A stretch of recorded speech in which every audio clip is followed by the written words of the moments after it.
Outside, the world is dissolving. A relentless grey drizzle that turns the pavement into a mirror and the soul into a sponge.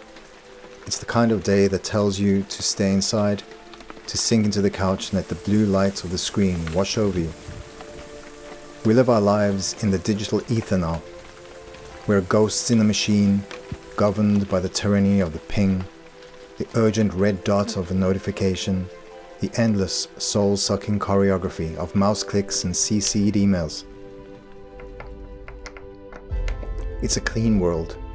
It's an efficient world. And it's a world that will eventually drive you out of your mind.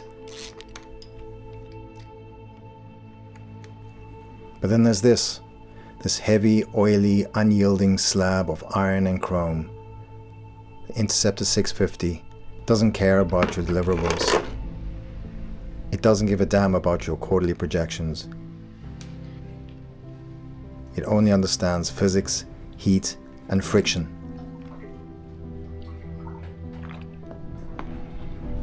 There's a profound, almost spiritual grace in the tactile. When you pick up a wrench, you aren't just turning the bolt, you're reclaiming your humanity. You're interacting with something that exists in 3 dimensions, something that has weight and consequence.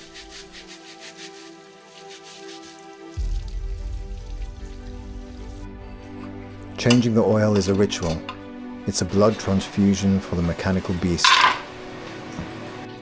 You watch the old, tired fluid drain away, the byproduct of 1,000 miles of heat and stress, and you replace it with something golden and pure. The brake pads, the air filter, these are the lungs and nerves.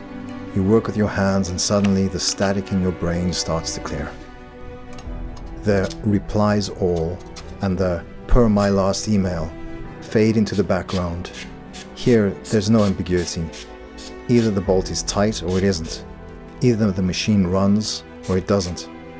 Here, you aren't a middle manager or a desk jockey, you're present. You're a doctor, a caretaker, you're a god of small, greasy things.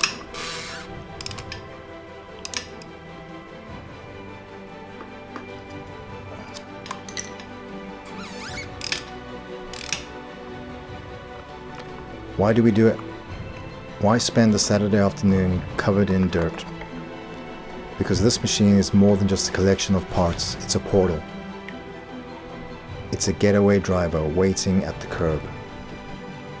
It's the knowledge that when the screens finally go dark, I have a vehicle to a level of freedom that most people can only dream of.